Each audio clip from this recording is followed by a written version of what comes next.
Ciao amico, benvenuto sul mio canale. Mi chiamo Nero e ti spiego l'Islam come te lo spiegherebbe un cane nero. Come già anticipato nel video precedente, oggi esamineremo insieme la storia di Safia. Questo episodio, a mio avviso, solleva degli interrogativi importanti sulla schiavitù, di cui questo è il video di chiusura, ma non solo. Come spesso capiterà, infatti, ci ritroveremo ad avere a che fare con molteplici temi che si sovrappongono all'interno di uno stesso episodio, in questo caso in modo particolare. Oltre alla schiavitù, infatti, ancora una volta emergerà la condizione vissuta dalle donne al tempo, e in questo caso particolare conosceremo meglio una versione molto poco raccontata di Muhammad, quella che lo vede in veste di capo di spedizioni militari difensive ed offensive. Preparati, sarà un episodio abbastanza forte. Come al solito, metto le zampe avanti per ricordare che questo canale non vuole assolutamente promuovere messaggi di odio o discriminazione nei confronti dei musulmani.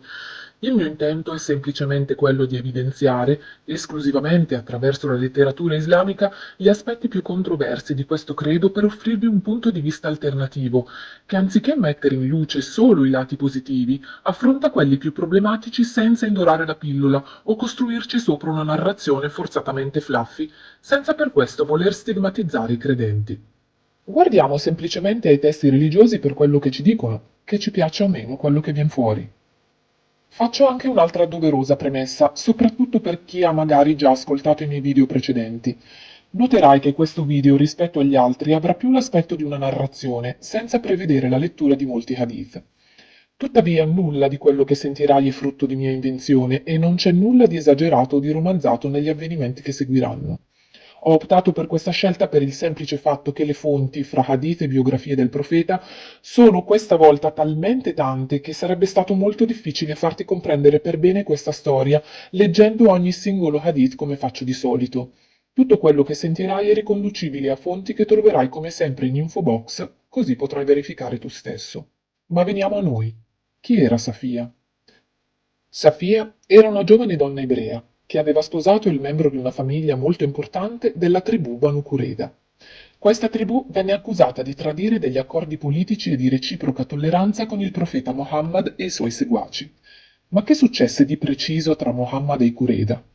Successe tanto, e per capire meglio la storia di Safia è bene che ti racconti cos'è accaduto anche alla sua tribù. Durante la battaglia del 627, la famosa battaglia della Trincea, i soldati di Mecca, la città natale di Muhammad, trasferitosi a Medina nel 622 in seguito alle crescenti violenze e persecuzioni subite durante i suoi esordi come profeta, decisero di andare ad attaccarlo. Mecca, infatti, si sentiva da tempo minacciata dal crescente potere di Muhammad e dei suoi, anche perché c'è da osservare che il profeta stesso organizzava dei veri e propri raid ai danni dei mercanti meccani, depredando le carovane che trasportavano merci verso il vicino Oriente. Queste spedizioni sono raccontate una per una nelle biografie del profeta, di cui vi lascio i link in descrizione.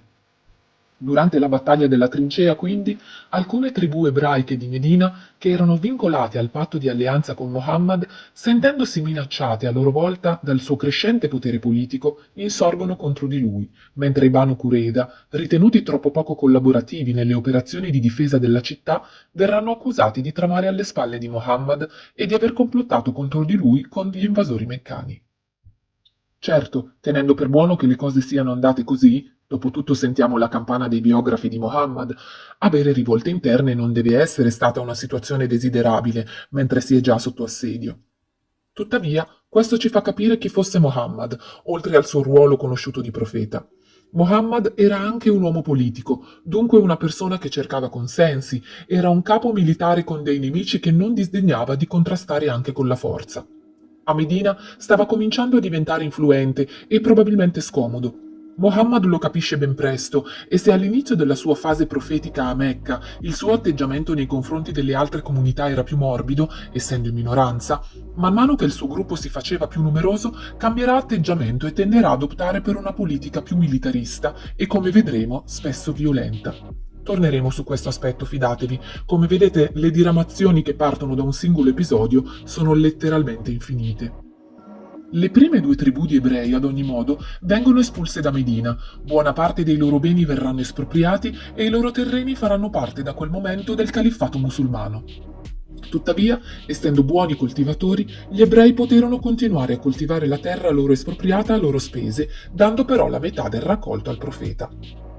I Banu Qurayza invece avranno sorte diversa. Muhammad e i suoi, nonostante l'inferiorità numerica, riusciranno infine a vincere la battaglia della trincea. Ma che fare ora con questi traditori interni? L'arcangelo Gabriele, secondo le scritture, elegantemente vestito di bianco broccato, apparirà un Muhammad che si sta riposando dalla recente guerra, esortando il profeta ad andare a cercare vendetta dai Banu Qurayza.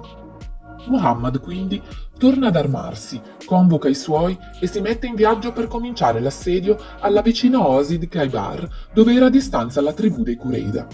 Una volta circondati, dopo aver preso i primi fortini, Muhammad si presenta al forte principale, urlando agli assediati frasi minacciosi.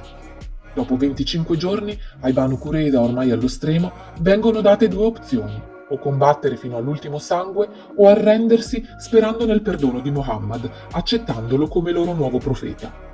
Sceglieranno però altro. Decideranno di sottoporsi al giudizio di un uomo per loro molto fidato, Saad, che si era però appena convertito all'Islam e che stava morendo per le ferite riportate in battaglia, e che sentendosi vicino alla fine forse temeva per la sua sorte nell'aldilà, qualora avesse scelto qualcosa di sgradito ad Allah. Quest'ultimo decreterà che gli uomini dei Qurayza sarebbero stati tutti quanti uccisi, mentre le donne e i bambini sarebbero stati presi come schiavi e tutti i loro beni confiscati. Muhammad farà eseguire questo verdetto senza battere ciglio e circa 700 uomini verranno decapitati, tutte le donne e i bambini catturati come schiavi e tutti i beni divisi tra il profeta e i suoi. E se abbiamo fatto 30 che non lo facciamo il 31? Muhammad e i suoi soldati si misero a cercare il tesoro della tribù dei Banu Qurayza, che si trovava nascosto da qualche parte, ma bisognava scoprire dove. Kinana, tesoriere della tribù nonché marito di Safia, viene torturato in modo orribile, su ordine dello stesso Muhammad. Come apprendiamo dalle biografie del profeta, gli viene puntato un bastone arroventato al petto per farlo parlare, e dopo essere stato ridotto in fin di vita senza ottenere una confessione, verrà ucciso. Anche tutti i maschi adulti della tribù, dicevamo, e per maschi si intende anche ragazzini a cui erano appena spuntati i peli pubici, verranno uccisi per decapitazione. Verrà scavata una grossa buca nella piazza del mercato della città di Medina e gli uomini, radunati in gruppi, verranno fatti inginocchiare con le mani legati sull'orlo della trincea e decapitati. Intere famiglie verranno spezzate in poche ore. Le donne e i bambini invece sarebbero diventati tutti schiavi. Tra di loro c'era anche Safia. Già quindi potete immaginare come si sentisse questa giovane donna, a cui hanno appena sterminato padre e fratello, ucciso e torturato il marito per via di uno scontro di tipo politico, di cui anche chi non aveva sicuramente voce in capitolo come lei faceva le spese. Leggiamo insieme uno degli hadith più interessanti, che parlano di ciò che accadde dopo. Ti lascio altri brani tratti dal Corano o dagli hadith nell'info box se vuoi approfondire. Ero seduto dietro Abul Talha nel giorno di Khaybar, e i miei piedi toccarono i piedi del messaggero di Allah, e arrivammo dalla gente di Khaybar quando il sole era sorto e loro avevano scacciato il loro bestiame. Uscirono con le loro asce, grandi ceste e accette, e dissero: «Ecco arrivati Maometto e l'esercito». Il messaggero di Allah disse: «Khaybar è in rovina». Corano, Sura 37, versetto 177. In verità, quando scendiamo nella valle di un popolo, il male è il mattino degli avvertiti. Allah, il maestoso e il glorioso, sconfisse gli abitanti di Khaybar e toccò a Dia, una bellissima ragazza. Il messaggero di Allah la ottenne in cambio di 7 teste e poi la affidò a Sulaim affinché potesse abbellirla e prepararla al matrimonio con lui. Il narratore dice: «Avevo avuto l'impressione di averlo detto in modo che lei potesse trascorrere il suo periodo di Idda nella sua casa di Sulaim. La donna era Safia. Il messaggero di Allah organizzò un banchetto di nozze composto da datteri, formaggio e burro raffinato. Furono scavate delle fosse e su di esse furono sistemate delle tovaglie da pranzo e fu portato formaggio e burro raffinato e questi furono posti lì. E la gente mangiò a sazietà e disse: «Non sappiamo se il santo profeta l'avesse sposata come donna libera o come schiava». Dissero: «Se il santo profeta le avesse fatto indossare il velo, allora sarebbe stata una donna liberamente sposata, e se non le avesse fatto indossare il velo, allora sarebbe stata una schiava». Quando volle cavalcare, le fece indossare il velo e le si sedette sulla parte posteriore del cammello.